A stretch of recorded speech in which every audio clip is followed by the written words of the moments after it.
अश्वमेध यज्ञ का अश्व है जो श्री बलराम और श्री कृष्ण की सुरक्षा में है। इसे रोकने वाला नारायणी सेना के साथ युद्ध को निमंत्रण देगा। अंगराज, ये अश्वमेध यज्ञ कर रहे हैं तो हम भी दिग्विजय यात्रा पर निकले हैं। रोक लो यश, हो जाने दो युद्ध। आज उस छलिए कृष्ण को भी हस्तिनापुर के वाणों का स्वाद चखने दो। नहीं मामाश्री, बात केवल कृष्ण की नहीं, हलधर बलराम की भी है। एक बार बलराम ने हमारी मित्रता स्वीकार कर ली, फिर जीवन भर पांडव हमारे समीप नहीं आ पाएंगे और ना ही कृष्ण हमारा कुछ भी बिगाड़ पाएगा। कर्ण, बलराम जैसे महाबली वीर से अभद्रता उचित नहीं। नहीं दुर्योधन, ना। आज इस अश्व को यूं ही जाने दिया तो सारे भारतवर्ष में यह संदेश जाएगा, यादवों का वर्चस्व स्वीकार कर लिया है हस्तिनापुर ने। ना मेरे सम्राट, ना। कर्ण, तुम हस्तिनापुर की सेना के सेनापति हो, स्मरण रहे। तुम्हारी विजय मेरे सम्राट दुर्योधन के नाम अवश्य होगी, परंतु तुम्हारी पराजय तुम्हारे मस्तक का ही कलंक बनेगी। कर्ण, स्मरण रखना। सोच क्या रहे हो कर्ण? रोक लो ये अश्व। कर्ण, ये अश्व रोक लो।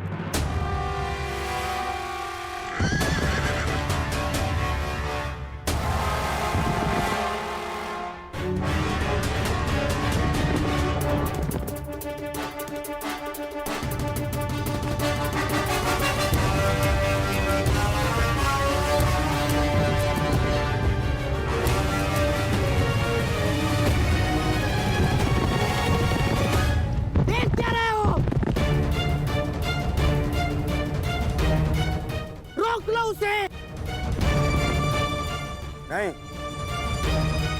कर्ण,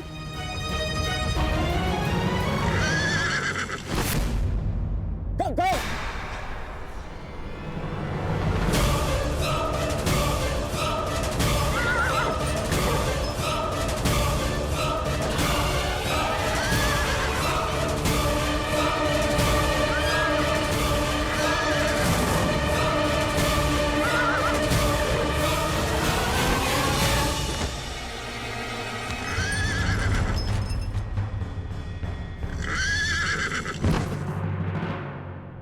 ये तुमने क्या किया मित्र?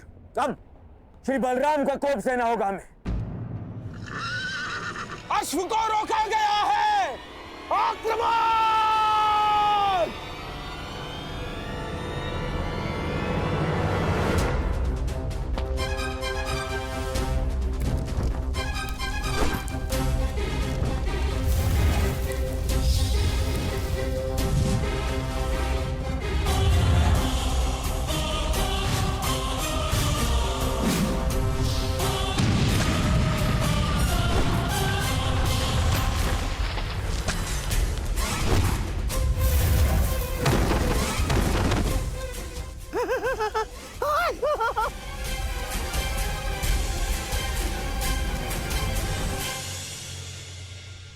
ठीक कहा था देवराज ने, यह कर्ण बड़ा ही उद्दंड और दुस्साहसी है।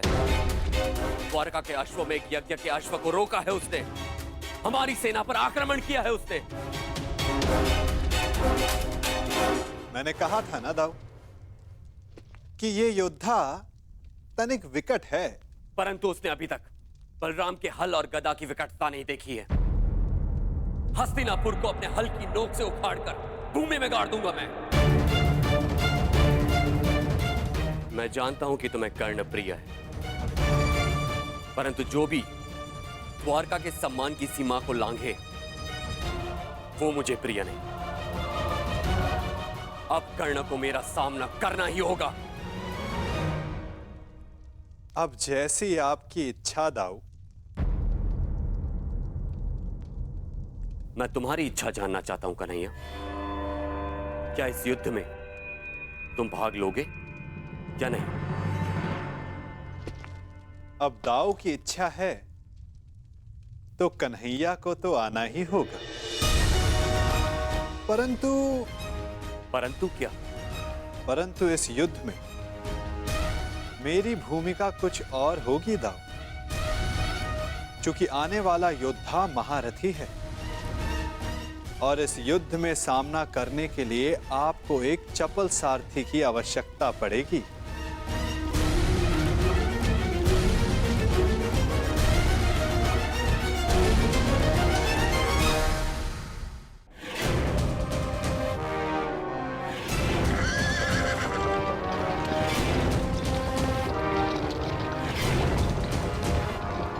लो सम्राट, ये छलिया सारथी बनकर आया है, अर्थात शस्त्र नहीं उठाएगा।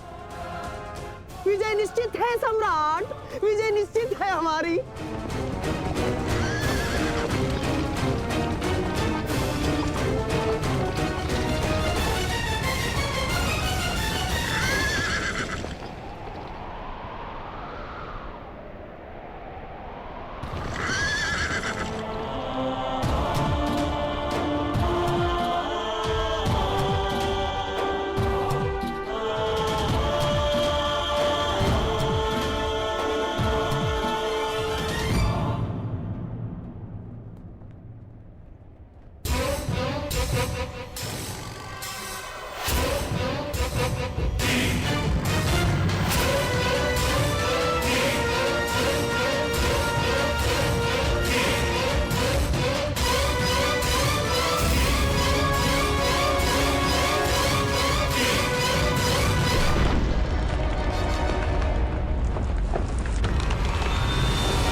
द्वारका के अश्व को रोकने वाले कर्ण, तेरा सामना बलराम से है। अपने प्रियजनों का स्मरण कर ले, क्योंकि तेरा स्वागत स्वयं यमराज करने वाले हैं। शत्रु ने ललकारा है, अंगराज उत्तर दो।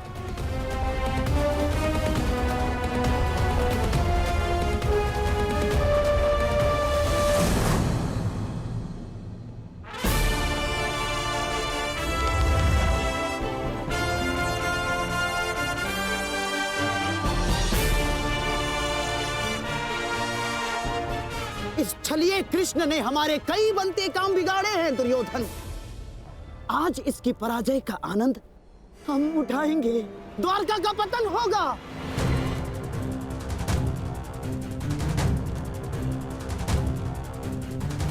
और फिर तुम्हें पांडवों का कोई भय नहीं होगा, मेरे सम्राट, कोई भय नहीं होगा।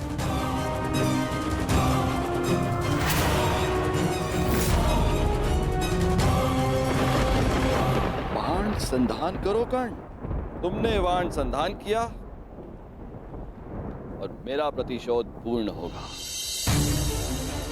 आज मेरे एक परम शत्रु की हार निश्चित है, या तुम्हारी या कृष्ण की।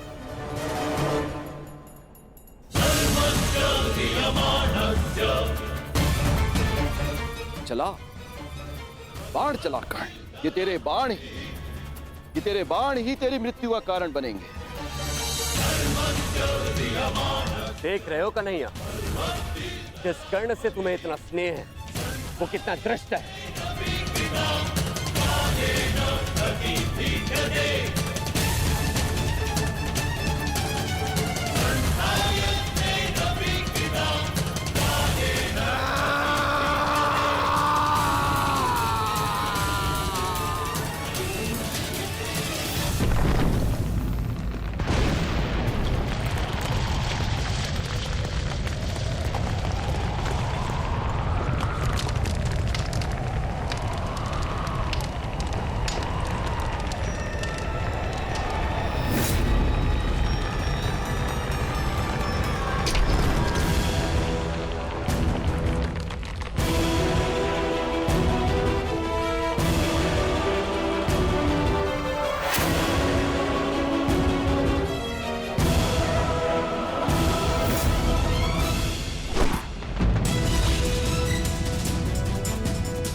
इस सुगंध से तो प्रभु परशुराम का तेज स्मरण हो आया।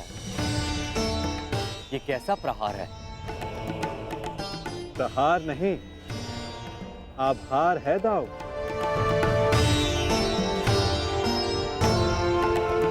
कहा था ना कि आने वाला योद्धा तनिक भिन्न होगा।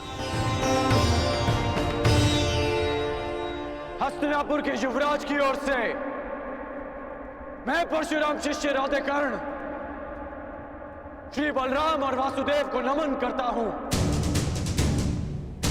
शत्रु को नमन? जिस प्रकार आकाश में आया हर मेघ वर्षा नहीं लाता, उसी प्रकार आगे बढ़ने वाला हर पग शत्रुता का नहीं होता हलधर।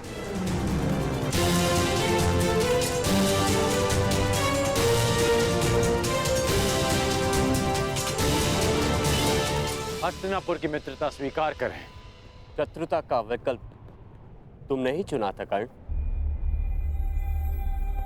जब मित्रता ही करनी थी तो अश्वमेघ यज्ञ का अश्व रोका क्यों? ताकि यज्ञ पूर्ण करने की आपकी मंशा और आपके वीरों का परिश्रम व्यर्थ ना जाए।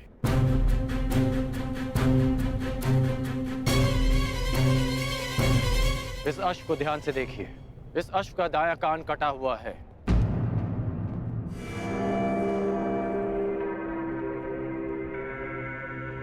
अर्थात इसका अंग भंग है और नीति अनुसार अंग भंगित अश्व के साथ किया गया यज्ञ फलदायी नहीं होता। इसलिए मैंने आपके इस अश्व को रोका।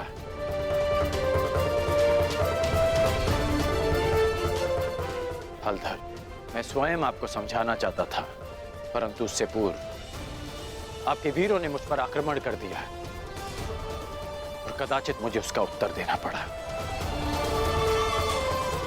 परंतु आपने स्वयं देखा होगा कि मैंने उन्हें केवल निशस्त्र किया, उनके प्राण नहीं लिए। तो तुमने मेरी सहायता करने के लिए अश्व रोका। अद्भुत, हम प्रसन्न हुए।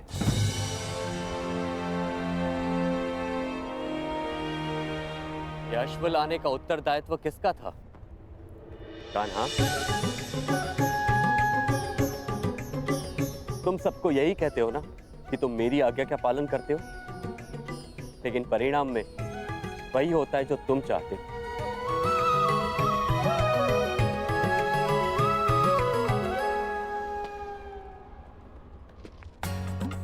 अब क्या करूं दाऊ, मेरा भाग्य ही ऐसा है। भाग्य नहीं, धूर्तता है तुम्हारी।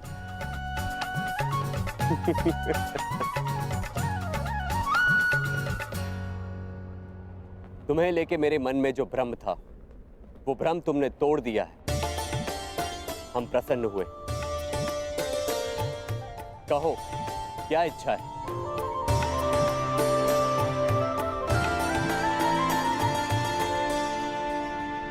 आपसे मित्रता की इच्छा है हलधर।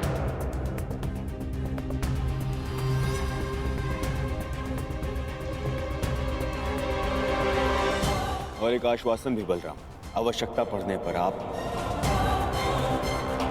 और आपकी सेना हस्तिनापुर की सहायता अवश्य करेंगे।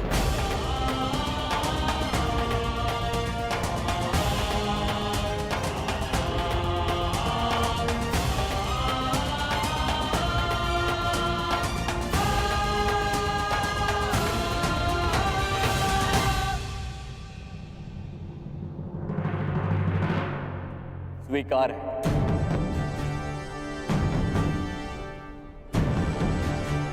परंतु मैंने तुमसे कुछ मांगने को कहा था कर्ण।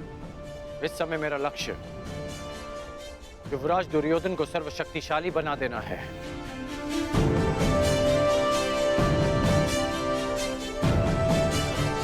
इसलिए मैं चाहता हूं कि आप युवराज दुर्योधन को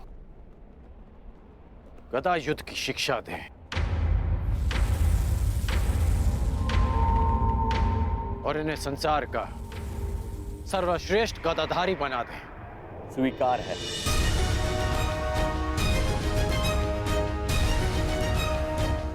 आओ, द्वारका का आतिथ्य ग्रहण करो।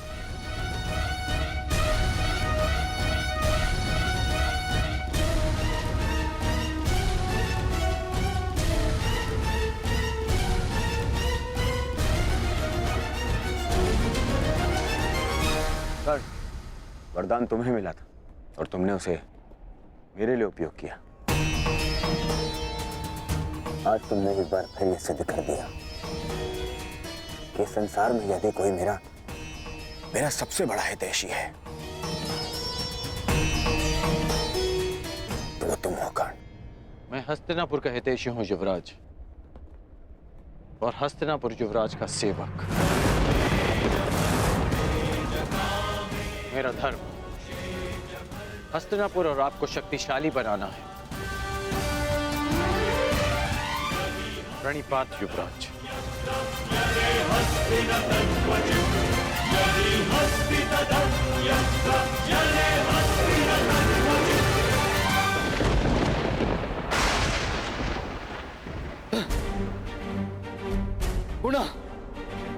पुनः मेरे प्रयास आज सफल हुए। मेरे इतने कठोर परिश्रम के बाद भी उस कर्ण को द्वारका का समर्थन मिल ही गया। उस कर्ण की दिग्विजय पूर्ण हुई।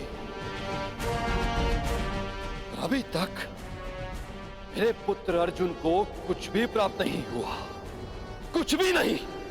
समय आ गया है, समय आ गया है, मुझे ही कुछ करना होगा।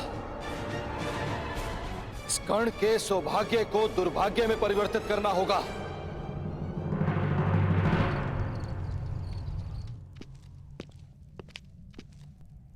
दिग्विजय पूर्ण हुई कर्ण।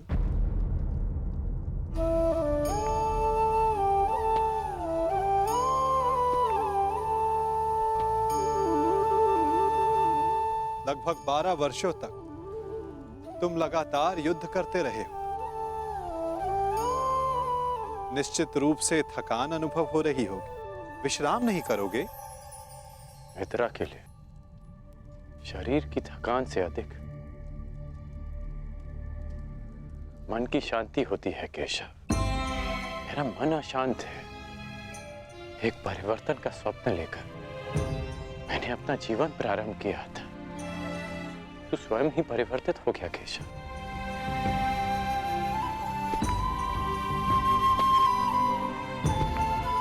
परिवर्तन चाहते हो और स्वयं के परिवर्तित होने से घबराते हो। ये दोहरा व्यवहार उचित नहीं राधे। मैं ऐसा परिवर्तन नहीं चाहता था केशव। मैंने सदा स्वतंत्रता की कामना की थी, और आज स्वयं मैं हस्तिनापुर का दास बन गया। मैंने तो कितनी बार तुमसे ये बंधन तोड़ देने का आग्रह किया अंगराज, तुमने ही नहीं स्वीकारा। जानते हो मन में संतोष क्यों नहीं है? क्योंकि लक्ष्य शुद्ध होने के साथ साथ साधन और सहायक भी शुद्ध होने चाहिए। और तुम ये भली भांति जानते हो कि तुम्हारे सहायक कैसे हैं। मित्र, अब भी समय है तुम्हारे पास। नहीं केशव, समय बीत चुका है। मैं अपना वचन नहीं तोड़ सकता। मैं आपसे पूछता हूं, आपने भी तो कई वचन दिए होंगे। क्या आप अपने वचन तोड़ सकते हैं?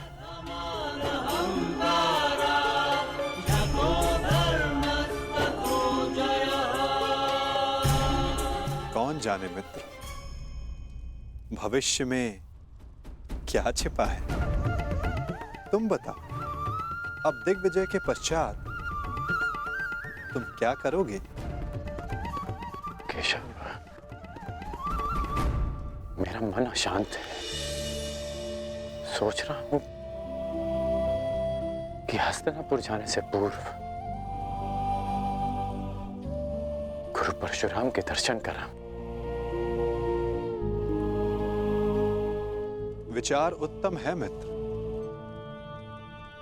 परंतु स्मरण रखना, कभी कभी अकेला यात्री मार्ग में भ्रम के जाल में फंस जाता है। प्रयास करना कि भ्रम के जाल में ना उलझ जाओ। केशव, जिस परिस्थिति में मैं हूं, कोई भ्रम मुझे क्या सताएगा।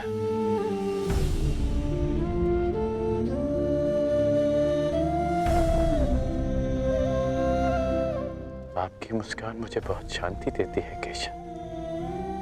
आज्ञा दीजिए।